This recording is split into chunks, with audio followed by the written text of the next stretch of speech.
Spring break. It used to mean partying with your friends for a week in a warm weather setting, but now that you're a little bit older, you're just looking for a little rest and relaxation.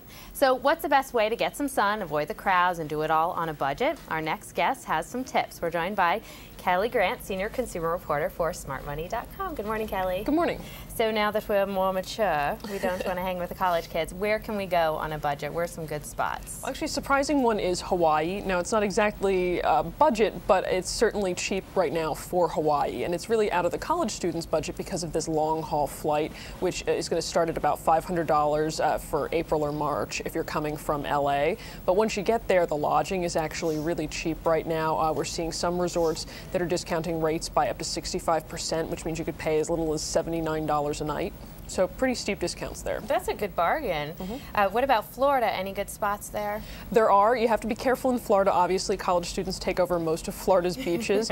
But for people who have families, the theme parks are still pretty much a refuge for that, and prices are great. You just have to avoid going over Easter weekend, and you'll find some excellent lodging deals for before and after. Even at Disney, they're discounting rates by about 25 to 40% right up until the end of March, and then starting again in April. And there, again, you'll pay as little as $79 a night. And those theme parks would be so much fun. What if you want a city vacation? Can New York be a good place to go? New York can, and that is one place where it's actually a pretty popular spring break destination. Because the city here is so big, you're really not going to notice the influx of college students like you would at some of these smaller, out-of-the-way cities. So look for some of the hotels around here. We're seeing even still some of them taking major hits from the recession are discounting up to 40%.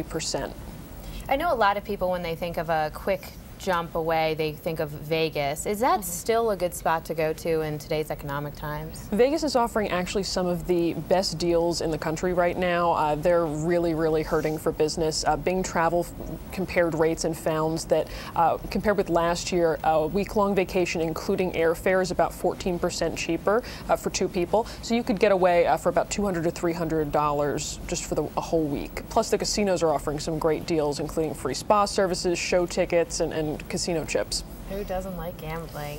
And then lastly, what if you want to sort of relive the old days and go to some of those spring break hotspots? Can you find a place within those areas that are not smack in the middle of Studentville? You can, if you're really cautious about where you look. And we are seeing some excellent deals to Mexico and to the Bahamas, packages for easily 60% off. So what we want to do there is try to either stay at a high-end resort, which is certainly going to be out of the budget range of a lot of these college kids, or to go a little bit out of the way. You know, don't stay in Cancun, go to some of the areas nearby. Don't stay in Nassau in the Bahamas. Go to some of the other islands, and you can have yourself a budget but fairly calm vacation. And we have to say that the college students will be happy that us older people aren't taking up their spots exactly. too. we don't want to put a damper on their fun either. Exactly. All right, Kelli Grant, Senior Consumer Reporter for Smart Money. Thanks so much, Kelli. Thank you.